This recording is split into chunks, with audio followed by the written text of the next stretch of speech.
सालों पहले नर्मदा नदी के ठीक पास कंचनबटी नाम का एक नगर बसा हुआ था। वहां राजा मलय केतु का शासन था। कंचनबटी नगर के पास में ही एक रेतीली बालूहटा नामक जगह थी, जिसके पास में एक बड़ा सा पेड़ था। उस पेड़ में एक चील रहती थी और नीचे एक गीदड़। दोनों में गहरी दोस्ती थी।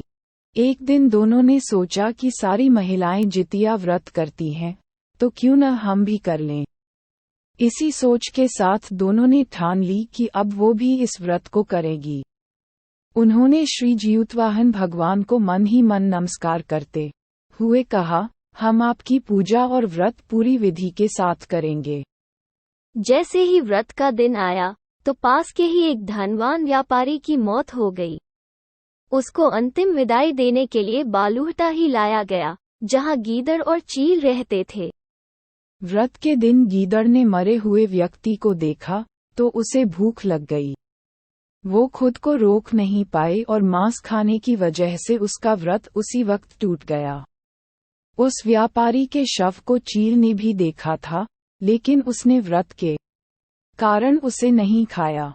उसके बाद चील और गीदड़ दोनों अगले जन्म में कंचनबटी के भास्कर नामक ब्राह्मण के घर में बेटी के रूप में पैदा हुए।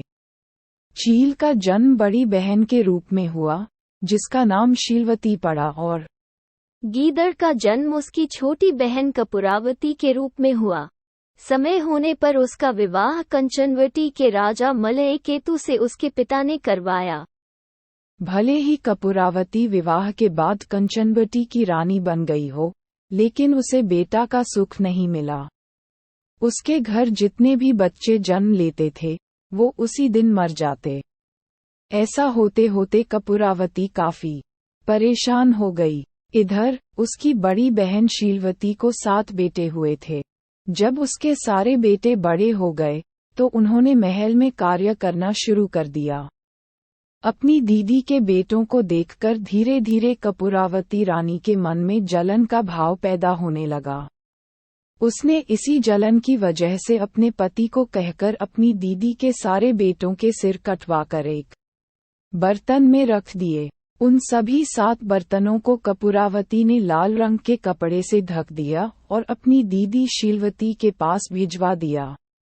भगवान जियुतवाहन भी ये सब देख रहे थे। उन्होंने रास्ते में ही सभी 7 भाइयों के सिर को धड़ से जोड़ा और अमृत पिलाकर जिंदा कर दिया।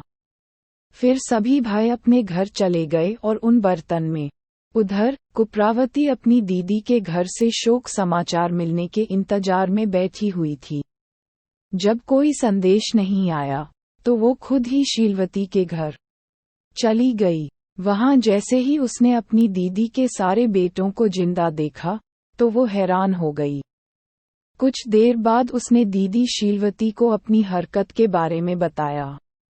उसने कहा कि किस तरह से उसने बर्तनों में उसके बेटों के सिर काटकर डाल दिए थे और जोर जोर से रोने लगी।